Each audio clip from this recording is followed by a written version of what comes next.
Hi everybody and welcome back to Solo Female Van Life. Oh, my car just locked itself without me doing it. Welcome back to Solo Female Van Life Lessons. I'm Santina Doyle. This is a YouTube channel that's affiliated with some meetup groups that we have for East Coast camping. So on Meetup, if you're on the East Coast or plan to travel to the East Coast, check us out. We're Solo Female Van Life Adventures. We meet Wednesdays at 7 p.m.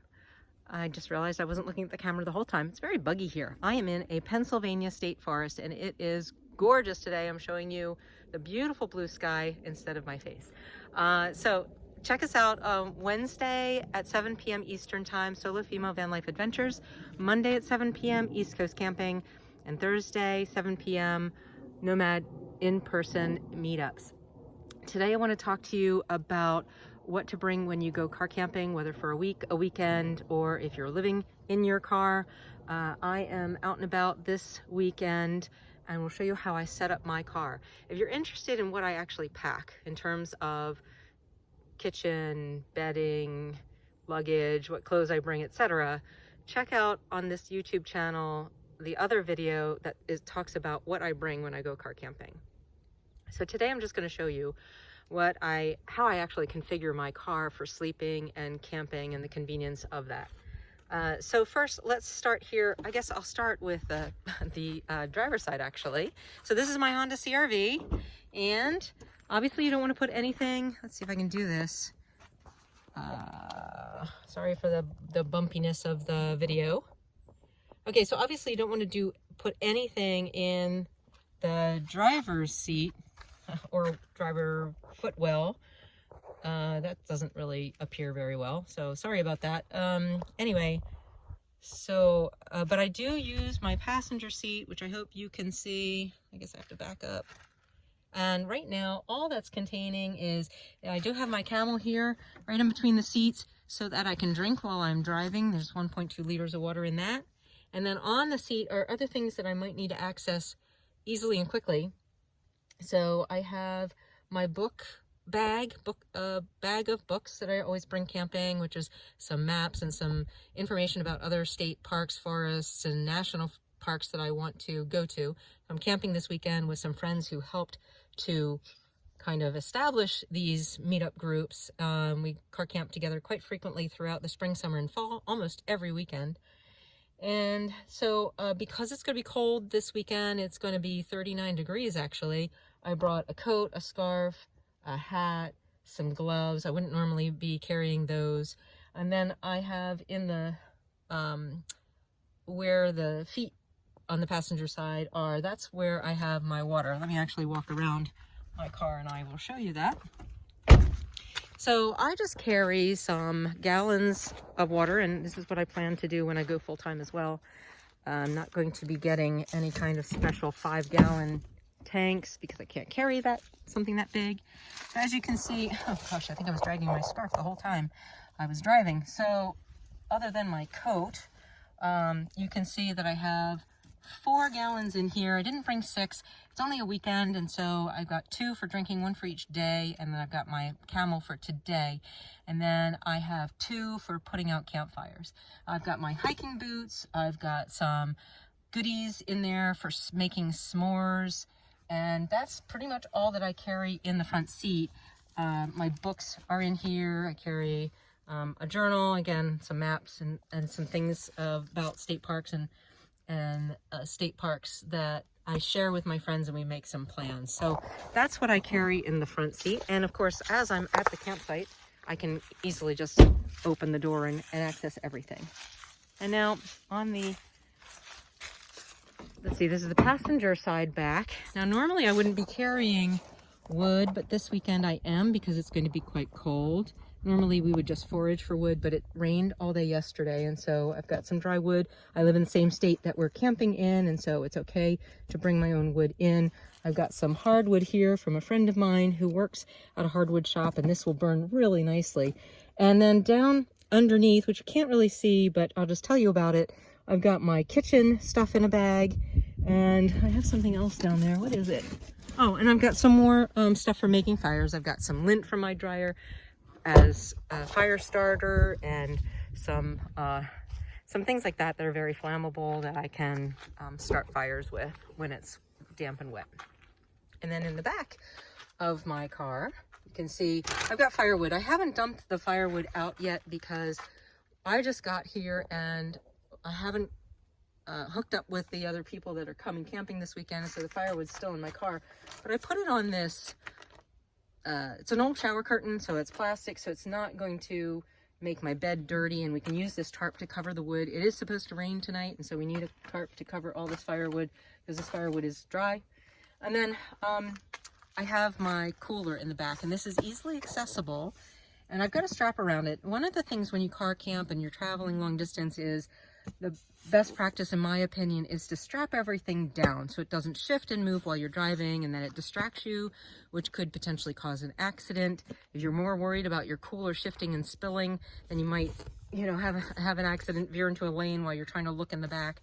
You don't want that to happen. So make sure everything's nice and tight and strapped down. And if you have loose items, get some bungee cords and strap things down. I probably should have gotten some bungee cords for the firewood and strapped them down as well. And that's probably something I will do in the future. Because it's going to be really cold, it's probably going to go down close to freezing tonight. I do have extra blankets with me. And then if you look at my video on this channel about what I bring when I go car camping, whether it's for a weekend, for a week, or even longer, you will probably remember this suitcase. It's the one and only suitcase that I bring. I'm not going to go into what I bring in the suitcase because that's on that other video. Check it out, what I bring when I go car camping. And then let's see, that's some food here. I've got my tire inflator down, tucked away down here. You can't see. Sorry, I'm a horrible videographer and I don't pretend to be one actually. And then you can see that along this length here is my bed. You can see I have a camp chair that's just thrown over the bed. But if you imagine without the firewood, blankets, and the camp chair, that is where I sleep. Now with the Honda CR-V, the back seat is 2/3 and 1/3, and I only fold down the 2/3. It doesn't go completely flat, and that's okay. So usually my head is a little bit elevated. You always want your head to be elevated, not your feet, because you'll get a headache by morning if you sleep with your head lower than your feet. So I fold down the 2/3 seat and I keep the 1/3 seat up, and I don't feel cramped or claustrophobic at all. In the past, I have folded down the 1/3 seat as well, and it doesn't really feel any different to me in terms of feeling like I have more room. In addition, when I fold down that 1/3 seat, it is also slightly slanted, which means anything that I put on it tends to kind of slide. And so I don't bother anymore, and I just fill that back seat with whatever I need to fill. And it works out pretty good. I feel pretty roomy actually in here. Now, because it is going to be really cold this weekend, I really did a lot of comforters, etc. in my bedding. And so let me explain that to you. So I actually start with a camp pad that's blown up, and that's going to cushion me. I had started, when I started car camping, I had started with 3 yoga mats, and it was sufficient. So what I would recommend, instead of going out and spending a lot of money on things that you don't know if you want to use in car camping, don't know if you need, they might seem ideal when you watch other people's YouTube videos, but you don't know what you really need or want until you start doing it. I recommend don't buy anything. Just take what you have. If it's blankets, some kind of padding to put down, do that first. See if that's sufficient. And then if it's not, go out and start talking to people about what they use. My friends who are camping with this weekend all use, not all, but most of them use 3/4 or tri-fold mattresses. I don't feel the need to have a mattress in my car. I think the camp pad and a sleeping bag is totally sufficient for me. So everyone's different. Everyone's going to want something different. So find out what works for you before you go out and spend a lot of money. So on top of my camping pad, I have my sleeping bag, and then I just bring a pillow from home. And then because it's going to be extremely cold, I brought some other blankets, just a couple of comforters from home. There's one thinner one and one thicker one, and I put the thinner one on the bottom because what I plan to do is when I get in, and if I don't need this really, really warm one, then I can toss this off and I'll have a thinner one to sleep with if I'm too warm. I can always pull this thicker one up when I'm cold. And so I always try to configure my bedding so that I can peel layers off and get cooler when it's, or get warmer, as the case may be. That's all I have for my bedding. You can see how elevated it is. Well, that's my pillow, but to get into my car in the evening, I do use this side door. And what I'll do is I will fold this down. I'll throw my pillow somewhere where I can still reach it. I'll sit in my car. Can't really see it, but I'll then take off my shoes. Oh, and here comes someone. I wonder if it's one of our group. Take off my shoes, crawl under my sleeping bag, change my socks, which is very important when you're car camping. Your socks get moist during the day, and if you don't change your socks and it's going to be cold, that moisture will make your feet colder, in my opinion. Anyway, at least that's what happens to me. So I change my socks before I go to sleep. Nice dry socks, and then my feet don't get cold.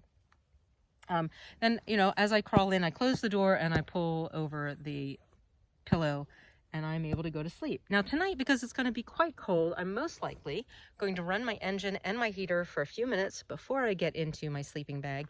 That'll heat up the car, and that will stay nice and toasty warm as I'm drifting off to sleep. And then I won't notice the cold until I wake up in the morning. And speaking of waking up in the morning, the last thing I want to do in the morning when it's cold is have to go outside and pee. It's a miserable feeling to be cold and have to get out of your warm sleeping bag to pee. But we have to do it. So just wanted to let you know that I actually bring a pee bottle, and I'll show it to you. I don't know why I'm doing this, but it's just a pineapple bottle that I happened to buy these pineapple chunks in the store, and I thought, wow, that's the right size, and it's a wide mouth, and it actually works quite nicely. So I can pee while I'm still in my car, while it's still warm, first thing in the morning, and I can actually pee twice if I need to in that bottle. So I do recommend you do have a pee bottle. Now, I don't carry any kind of toilet or bucket. I just dig a hole. And that's my next point, is that here under my seat, let's see if I can show this to you. I carry some umbrellas. It is supposed to rain this weekend, and so I have umbrellas with me that I can use. And then this is my shovel, which I can get to without having to move my chair. I can pull this out. It's not easy, but I can get it out. And so that's what I dig my cat holes with. So that is my car configuration. And I'm here in a beautiful Pennsylvania state forest and going to have a lovely time with the women that have helped me create not only this channel, but also the meetup groups that we have. Monday, East Coast camping, 7 p.m. Eastern time. Wednesday, solo female van life adventures, Monday 7 p.m. Eastern time. And then, I'm sorry, that's Wednesday. And then nomad in-person meetups on Thursday at 7 p.m. All of these groups get together virtually so that we can get comfortable with each other and get to know each other before we do meet up in person. But then we do plan events throughout spring, summer, and fall, and even a little bit into the winter, to camp together in various places all up and down the East Coast. Spring, summer, fall, a little bit of winter. So come join us out on Meetup. And if you're not in the area and you're on the road and you just want some fellowship with other nomadic, like-minded individuals, then check us out on Meetup. And I wish you all happy travels, and thanks for joining me today for how I configure my car for car camping. Bye.